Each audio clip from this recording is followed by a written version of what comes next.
Corona के side effect से हिली अर्थव्यवस्था को रफ्तार देने के लिए केंद्र सरकार ने पूरी ताकत झोंक रखी है।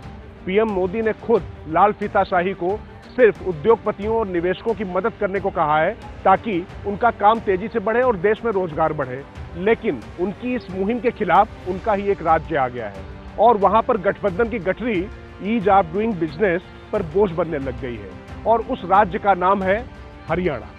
राष्ट्रीय और अंतर्राष्ट्रीय उद्योगपतियों की पसंद वाले हरियाणा की सरकार ने एक ऐसा कानून बना दिया है जिससे ईज ऑफ डूइंग बिजनेस का नारा औंधे मुंह हो गया है। 75% का जो बिल गवर्नर साहब के पास भेजा हुआ था राज्यपाल के संतुति के लिए, तो राज्यपाल साहब ने आज ही संतुति करके वो दे दिया है, लौटा दिया है। सबसे पहले आपको पूरा मामला तफसील से समझाते हैं। मामला ये है कि हरियाणा की मनोहर लाल खट्टर सरकार ने एक कानून पास किया है जिसके तहत प्रदेश में काम कर रहे उद्योगों के लिए स्थानीय लोगों को नौकरी में 75% आरक्षण देना अनिवार्य होगा। यह अनिवार्यता 50,000 रुपए की नौकरी तक के लिए रखी गई है और नियम नहीं मानने पर सख्त कार्रवाई का प्रावधान रखा गया है। इस फैसले का असर ये होगा कि कंपनियों को टैलेंट के बजाय स्थानीय लोगों को नौकरी देना अनिवार्य हो जाएगा। इससे ईज ऑफ डूइंग बिजनेस और इन्वेस्टमेंट प्लान पर निश्चित तौर पर असर पड़ेगा। एक तरफ तो प्रधानमंत्री किस तरीके से निवेश बढ़ाने की कोशिश कर रहे हैं, रोजगार पैदा करने की कोशिश की जा रही है, लेकिन यह फैसला उसके खिलाफ उनकी सरकार ने क्यों लिया है? तो इस सवाल का जवाब है गठबंधन की मजबूरी।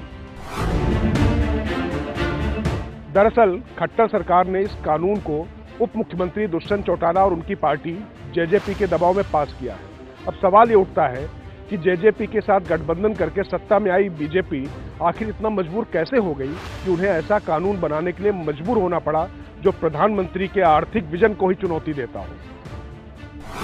तो राज की बात यह है कि जेजेपी या दुष्यंत चौटाला की जिद के आगे झुकने के अलावा खट्टर सरकार के पास कोई चारा भी नहीं है, क्योंकि गठबंधन के लिए जो उसे सीटें चाहिए वो इन्हीं से पूरी होती हैं और कोई विकल्प है नहीं। दूसरा, किसान आंदोलन से जाट पहले ही नाराज हैं। अब ऐसे में जाटों की बड़ी पार्टी को नाराज करने की स्थिति में बीजेपी कतई नहीं है। इस खबर में एक राज की बात और भी है, वो ये कि उत्तराखंड की त्रिवेंद्र रावत सरकार की तरह नाकामियों के आरोप खट्टर सरकार पर भी लगते रहे और इस कानून के बाद एक बार फिर से हरियाणा की बीजेपी सरकार सवालों के घेरे में है। सवाल ये भी उठने लगे हैं कि दूसरे टर्म में चल रहे मनोहर लाल खट्टर की स्थिति भी क्या राज्य हित में फैसले लेने के मामले में त्रिवेंद्र सरकार जैसी हो गई है?